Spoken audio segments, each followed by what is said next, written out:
Nigeria has tested every form of power system except consistency. My name is Aida Abdulmalik from APLUS Energy, and welcome back to another episode of the Solar Arguments, but you decide.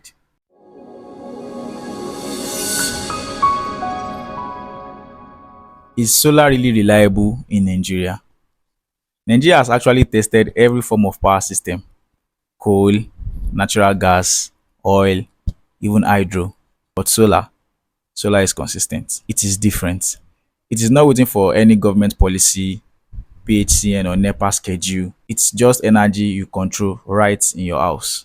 The reliability of solar in Nigeria isn't about sun. It's about the quality, the setup, the maintenance, and also your load management. But keep it in your mind, solar is reliable, but not magic. So the true question is, are we ready for what truly works? My name is Aina Abdul Malik from A Plus Energy. And remember, this is a solar argument, but you decide. See you on the next one.